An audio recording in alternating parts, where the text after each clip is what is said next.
Hello everyone, आज हम पढ़ने जा रहे हैं मस्कुलोस्केलेटल सीटी।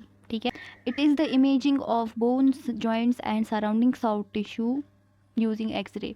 तो सीटी मस्कुलोस्केलेटल में हम क्या करेंगे, हम इमेजिंग करेंगे बोन्स की, जॉइंट्स की और उसके आसपास के सॉफ्ट टिश्यूज़ की।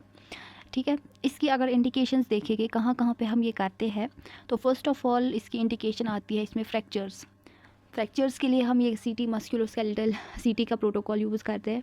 बोन अलाइनमेंट देखने के लिए, स्मॉल कॉर्टिकल ब्रेक्स के लिए, ठीक है, डिजेनरेटिव चेंजेस अगर बोन में आई उसके लिए, डिसलोकेशन के लिए, बोन ट्यूमर्स के लिए, ठीक है, इम्प्लांट्स डाले होंगे बोन में या कुछ स्क्रू वगैरह हो गए, पिंस वगैरह हो गए बोन में उसके लिए, और बोन हीलिंग के लिए देखने के लिए कि बोन कितनी हील हो रही है। ठीक है, कंट्रा इंडिकेशन जहाँ पे हमें ये नहीं करना चाहिए, फर्स्ट ऑफ ऑल प्रेगनेंसी में भी, वो भी फर्स्ट ट्राइमेस्टर जब चल रहा होगा, वहाँ पे हमें रेडिएशन डोज से उस पेशेंट को, उस फीमेल को दूर रखना है।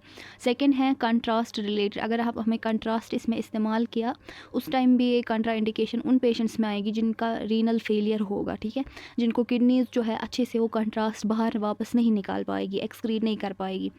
उसके बाद आता है हमारे पास कंट्रास्ट एलर्जी, जिनको कंट्रास्ट की एलर्जी होगी उनमें भी हम कंट्रास्ट एनहेंस्ड सीटी नहीं कर सकते, नॉर्मल सीटी हम कर सकते हैं उनमें। ठीक है, चलिए अब देखते हैं कौन कौन सा सीटी मस्कुलोस्केलेटल प्रोटोकॉल कहाँ कहाँ पे हम ये यूज़ करते हैं।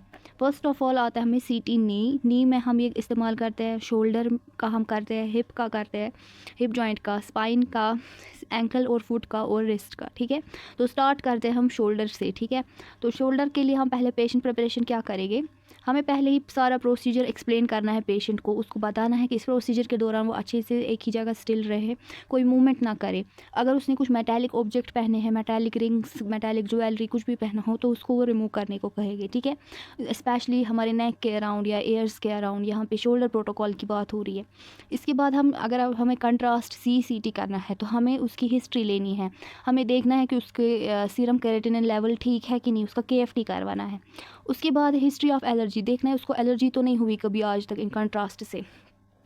अब अगर हम सीटी कर रहे हैं, कंट्रास्ट वाला सीटी कर रहे हैं, तो हमें उससे कंसेंट लेना है कि कल को अगर कंट्रास्ट से कुछ एलर्जी हुई, कुछ प्रॉब्लम हो गई, तो वो हमें उससे कंसेंट लेना है, कंसेंट फॉर्म लेना है साइन करके।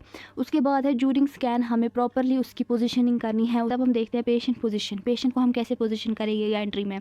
तो हम यहाँ पे शोल्डर का करें तो पहले हेड फर्स्ट, हेड को पहले एंटर कराएगी गैंट्री में, पेशेंट को लेटाएगी सुपाइन, फिर हेड फर्स्ट जाएगी पहले गैंट्री में। ठीक, अब देखते हैं टोपोग्राम पोजीशन हम क्या, टोपोग्राम के इसमें लेके हम AP लेंगे शोल्डर जॉइंट का। ठीक है, और लैंडमार्क कहाँ पे रखोगी, 3 centimetre superior to shoulder joint जो अफेक्टेड शोल्डर जॉइंट होगा उसके 3 सेंटीमीटर अबू। ठीक है, इसके बाद मोड ऑफ स्कैनिंग रखनी है हेलिकल। फील्ड ऑफ व्यू, आपको कितना फील्ड ऑफ व्यू लाना है, पूरा शोल्डर जॉइंट दिखना चाहिए, उसके एसोसिएटेड जॉइंट्स भी दिखने चाहिए, एक्रोमियो क्लेविकुलर जॉइंट भी दिखने चाहिए, सॉफ्ट टिश्यूज़ ऑफ शोल्डर दिखने चाहिए। ठीक है, स्कैन ओरिएंटेशन यहाँ रहेगा क्रेनियोकॉर्डियल, स्टार्ट लोकेशन रहेगी 1 centimetre above the highest point at the shoulder joint, end location रहेगी at the neck of the humerus.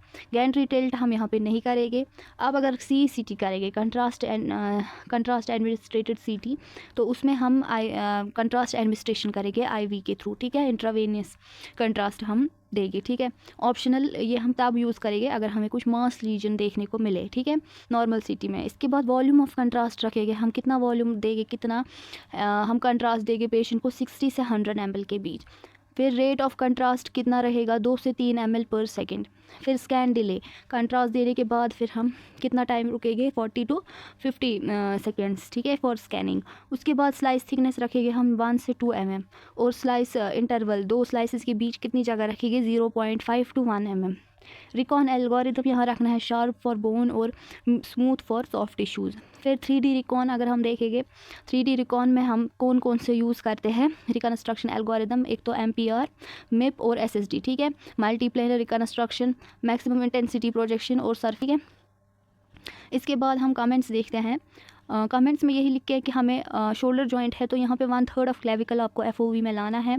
Criteria for good quality यही रहेगी कि एब्सेंस ऑफ बीम हार्डनिंग, ठीक है, एब्सेंस ऑफ मोशन आर्टिफैक्ट और sufficient distension of capsule in arthroscopic evaluation. ठीक है, ये हमें इन चीज़ों का ख्याल रखना है। तो इसी के साथ हमारा ये प्रोटोकॉल ख़त्म होता है। इसके बाद अब हम नई वीडियो में हम एल्बो जॉइंट का प्रोटोकॉल डिस्कस करेंगे। Thank you.